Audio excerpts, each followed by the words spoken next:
First, I want to thank Prime Minister Modi for bringing us together. The energy and ambition in this room and across India are incredible. I've been spending the last few days meeting with Indian builders and enterprises, and the energy to build together here is palpable, unlike anywhere else. This is the fourth AI summit we've held since the tradition was initiated at Bletchley Park back in 2023, which I still remember. And in those 2.5 years, the advances in the technology have been absolutely staggering. Along with those, the advances in the commercial applications and the societal and ethical questions around the technology have only grown more urgent. My fundamental view is that AI has been on an exponential for the last 10 years, and as part of a sort of Moore's law for intelligence, and that we are now well advanced on that curve, and there are only a small number of years for AI models surpassing the cognitive capabilities of most humans for most things.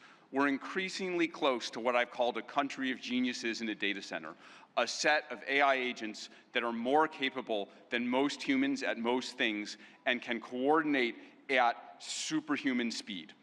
That level of capability is something the world has never seen before and brings a very wide range of both opportunities and concerns for humanity. On the positive side, we have the potential to cure diseases that have been incurable for thousands of years, to radically improve human health, and to lift billions out of poverty, including the global south, and create a better world for everyone. On the side of risks, I'm concerned about the autonomous behavior of AI models, their potential for misuse by individuals and governments, and their potential for economic displacement. India has an absolutely central role to play in these questions and challenges, both on the side of the opportunities and on the side of the risks. As a sign of our commitment, we just this week opened an office in Bengaluru and hired Irina Ghose, who has spent 3 decades building businesses in India as our managing director for Anthropic India. We've also announced partnerships with major Indian enterprises this week, including Infosys and others. On the opportunities, one dynamic that we have observed is that technology and practices pioneered in India have historically set a standard for the global south and have helped to diffuse technology and humanitarian benefits through the global south.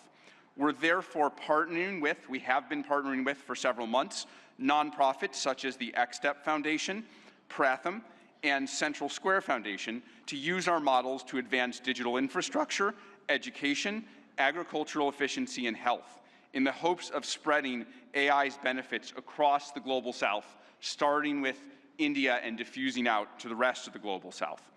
We're also partnering with Karya and the Collective Intelligence Project to build evaluations and metrics of our model Claude's performance on India's many regional languages, on practical and locally relevant tasks we'll benchmark like agriculture, legal tasks, and educational content.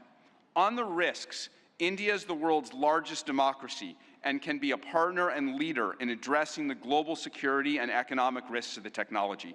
We'd like to work with India on testing and evaluation of models for safety and security risks in the tradition that was started by many global and national AI security institutes that have been stood up around the world.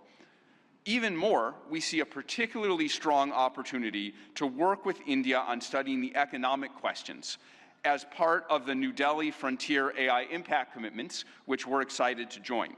As part of our Anthropic Economic Futures Program and Anthropic Economic Index, we publish statistical insights into how AI impacts jobs in the economy.